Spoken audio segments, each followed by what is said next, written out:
আমরা তো বাসার ভিতরে ভাই, আপনারা তো যে কাউকে মারতেছেন, আপনি তো ধরে ধরে একটা লোককে মারলেন।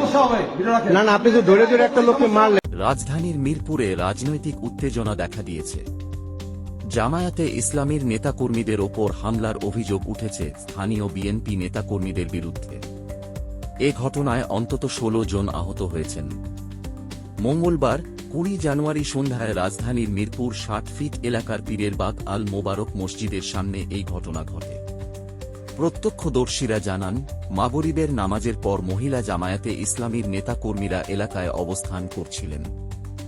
এ সময় স্থানীয় বিএনপি নেতাকর্মীরা তাদের ওপর হামলা চালায় বলে অভিযোগ ওঠে। এতে জামায়াতে ইসলামীর অন্তত 16 জন নেতাকর্মী আহত হন। আহতদের মধ্যে কয়েকজনকে প্রাথমিক চিকিৎসা দেওয়া হয়েছে এবং কয়েকজনকে স্থানীয় হাসপাতালে নেওয়া হয়েছে বলে জানা গেছে। ঘটনার সময় মসজিদের ভেতরে কয়েকজনকে আটকে রাখার অভিযোগও উঠেছে, যা এলাকায় চরম উত্তেজনার সৃষ্টি করে। পুলিশের মিরপুর জোনের উপকমিশনার মইনুল হক সংঘর্ষের বিষয়টি নিশ্চিত করে জানান, খবর পেয়ে পুলিশ দ্রুত ঘটনাস্থলে পৌঁছায় এবং পরিস্থিতি নিয়ন্ত্রণের চেষ্টা করে। জামায়াতের নেতাকর্মীদের অভিযোগ, পুলিশ ঘটনাস্থলে পৌঁছানোর পরও বিএনপি নেতাকর্মীরা পুলিশের সামনেই মারমুখী আচরণ অব্যাহত রাখে।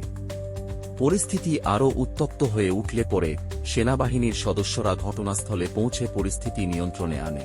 ঘটনার পর স্থানীয় বিএনপি নেতাকর্মীরা এই পরিস্থিতির জন্য দুঃখ প্রকাশ করেছে বলে জানানো হয়। তবে হামলার ঘটনায় এখনও কাউকে গ্রেপ্তার করা হয়নি বলে অভিযোগ করছে জামায়াতে ইসলামীর নেতাকর্মীরা। রাত 8টার দিকে হামলার সঙ্গে জড়িতের গ্রেপ্তারের দাবিতে শত শত জামায়াত ও ছাত্র শিবিরের নেতাকর্মী বিক্ষোভ মিছিল করেন। বিক্ষোভ চলাকালে এলাকায় অতিরিক্ত পুলিশ ও নিরাপত্তা বাহিনী মোতায়েন করা হয়। ঘটনাটি নিয়ে রাজনৈতিক অঙ্গনে নতুন করে উত্তেজনা তৈরি হয়েছে। বর্তমানে পরিস্থিতি নিয়ন্ত্রণে থাকলেও এলাকায় থমথমে অবস্থা বিরাজ করছে। হামলার ঘটনায় দোষীদের দ্রুত গ্রেপ্তারের দাবি জানিয়েছেন জামায়াতে ইসলামীর নেতাকর্মীরা। পরিস্থিতির ওপর নজর রাখছে আইন শৃঙ্খলা বাহিনী। এরকম আরও আপডেট পেতে আমাদের চ্যানেলটি সাবস্ক্রাইব করুন।